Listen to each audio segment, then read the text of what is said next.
Le présent atelier de lancement est organisé dans le cadre du projet de mise en place d'un observatoire pour la surveillance des violations des droits humains perpétrées contre les personnes LGBTIQ+, les albinos et les travailleurs de sexe au Bénin. Ce projet est mis en œuvre par Amnesty International Bénin avec le soutien de l'ambassade de France Père au Bénin, vise à renforcer la protection des droits des personnes LGBTIQ+, des albinos et des travailleurs du sexe au Bénin. Comme vous le savez déjà, Amnesty International Bénin travaille depuis 1961 pour un monde débarrassé de toutes les atteintes aux droits humains.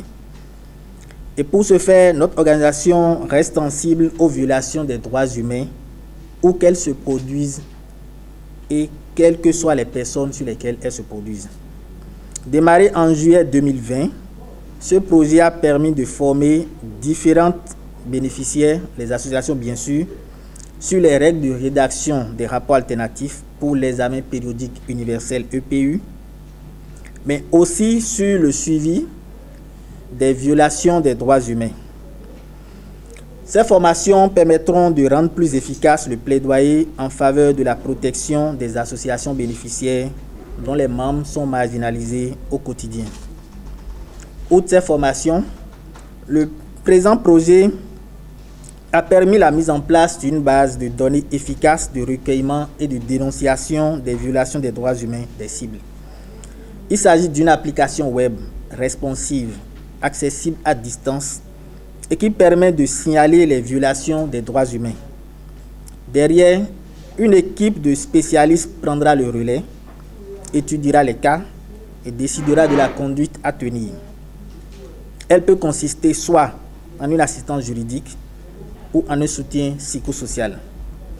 Mais Amnesty International au niveau global pourrait également, lorsque le cas le nécessite, aller au-delà de ses appuis juridiques et psychosociaux à travers son expertise au niveau national, régional et international. Nous avons, comme vous le savez déjà, pour ce projet comme partenaire, Bénin Synergie Plus, BSIP, Hirondelle Club Bénin, Afro Bénin, Réseau Solidarité Bénin, Réseau SIDA Bénin, ONG Valeurs Albinos, Divine Connection Worldwide, Synergie Trans Bénin. Chers partenaires, chères associations, il est donc attendu de vous, comme vous avez déjà commencé à le démontrer, un engagement total autour de ce projet et autour du renseignement de cette base de données, qui, comme vous le savez, sera une référence en la matière au niveau du Bénin, mais pourquoi pas au niveau régional, pour les partenaires et les autorités à divers niveaux. Et à la fin du projet, on doit avoir un observatoire, c'est-à-dire un mécanisme de dénonciation, c'est-à-dire une application responsive qui facilite les dénonciations aux différentes cibles du projet. Dans les activités du projet, il est prévu des formations sur l'utilisation de cette base de données-là que nous rendons publique aujourd'hui. Il est prévu également la formation de ces associations-là sur les règles de surveillance, documentation et rapportage des violations des droits de l'homme, c'est-à-dire comment on fait le monitoring en matière de droits de l'homme quand on est en face d'une situation qui viole les libertés publiques, les droits de l'homme de ces différentes cibles-là. Comment est-ce qu'on fait la documentation, comment est-ce qu'on rapporte et comment on fait le suivi efficace pour que les violations puissent cesser et que les personnes discriminées ne le soient plus. Également, on a prévu une formation sur les règles de rédaction en matière de rapport alternatif pour l'examen périodique universel, qui est un mécanisme onusien de protection des droits de l'homme. Et donc, les associations ont été formées sur comment est-ce qu'on rédige ces rapports alternatifs-là. Ça a été fait en octobre 2020 avec nos collègues de Amnesty International France et notre bureau régional basé à Dakar. Donc, les associations ont été outillées et savent désormais comment est-ce qu'on rédige un rapport alternatif et promettent également déposer un rapport alternatif devant le Conseil des droits de l'homme des Nations Unies dans le cadre du 4e cycle de l'examen périodique universel qui aura lieu en 2022 quand le Bénin sera évalué par les Nations Unies. Donc on aura ces différents rapports-là et c'est nous notre apport que nous fournissons dans le cadre de ce projet-là aux associations bénéficiaires et tout. Donc voilà globalement ce qu'on est en train de faire dans le cadre de ce projet-là. Aujourd'hui, on a fait le lancement public. Il reste encore 2-3 grandes activités à faire. C'est la validation des avant-projets de loi sur la sécurisation du travail des professionnels de sexe au Bénin et sur la protection des personnes atteintes d'albinisme. C'est dans les prochaines semaines qu'on pourra faire ces ateliers-là. Et il y aura la phase opérationnelle aussi de l'utilisation de la base de données, c'est-à-dire les dénonciations qui vont arriver et notre équipe de juristes et de techniciens derrière qui prendra le relais, cette équipe-là, pour faire le suivi efficace de ces cas de dénonciation-là. En ce qui concerne l'albinisme, vous n'êtes pas sans savoir que même sans tambour ni trompette, des personnes atteintes d'albinisme disparaissent et sans qu'il n'y ait pas grande investigation. Et les rares cas qui ont abouti n'ont pas pu vraiment prendre la tournure qu'on aimerait que ça prenne.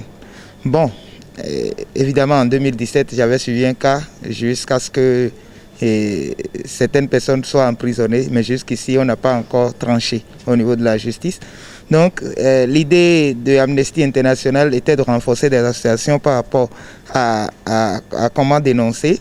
Et sur ce, Amnesty a créé une plateforme observatoire que nous sommes en train de présenter, qu'ils sont en train de nous présenter aujourd'hui. En fait, on était à la genèse avec eux jusqu'à maintenant.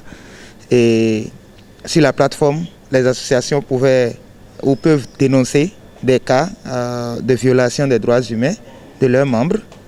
Et elles peuvent aussi bénéficier aussi des cliniciens, des juristes cliniciens, c'est-à-dire des gens qui vont apporter des appuis juridiques pour que le cas soit poursuivi au plan national et pourquoi pas au plan international. Donc il y a cela. Il y a aussi quelque chose qui m'enchante, c'est la rédaction d'un avant-projet de loi sur la protection des personnes atteintes d'albinisme en République du Bénin. Si ce pan du projet pouvait être fait, je serais vraiment ravi parce que j'ai toujours été contre le fait que la loi sur la protection des personnes handicapées en République du Bénin ne soit pas explicite sur les personnes atteintes d'albinisme. Et j'ai toujours dit, tout ce qui est fait pour nous, sans nous, est toujours contre nous. Je me répète, tout ce qui est fait pour nous, sans nous, est toujours contre nous. Donc, si cette loi-là peut être, cet avant-projet peut être là, on pourra commencer par courir derrière cela jusqu'à ce que l'Assemblée puisse nous valider une loi qui protège les personnes atteintes d'albinisme en République du Bénin.